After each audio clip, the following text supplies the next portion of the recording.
যোৰহাট মাজুলী সংযোগী দলঙক লৈ নতুন খবৰ দিলে অসমৰ মুখ্যমন্ত্ৰী ডক্টৰ হিমন্ত বিশ্ব শৰ্মাই। ডিচেম্বৰৰ 20 তাৰিখৰ ভিতৰত দলঙৰ ফ্ৰেছ টেণ্ডাৰিঙৰ কাম আৰম্ভ হোৱাৰ লগতে জানুৱাৰী শেষৰ ফালে যি টেণ্ডাৰিং প্ৰচেছ হ'ব বুলি জানিবলৈ দিছে মুখ্যমন্ত্ৰীগৰাকীয়ে।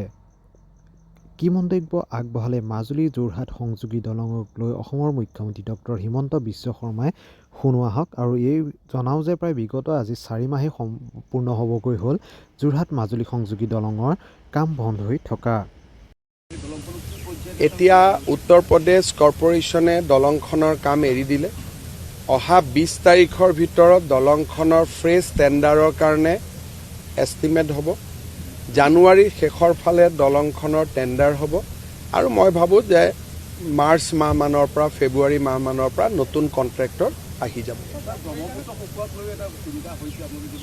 এতিয়া ব্ৰহ্মপুত্ৰটো এনেকুৱা এখন নদী, তাত কেতিয়াবা শুকাব, কেতিয়াবা পানী আহিব। এই নদীখনতো 5000 বছৰৰ পৰাই আছে। প্ৰত্যেকৰে জীৱনকালত কিবা নহয় কিবা নদীৰ পৰিৱৰ্তন আমি দেখি থাকিম আৰু ব্ৰহ্মপুত্ৰকতো নিয়ন্ত্ৰণ কৰিব কোনেও নোৱাৰে, ব্ৰহ্মপুত্ৰই আমাক নিয়ন্ত্ৰণ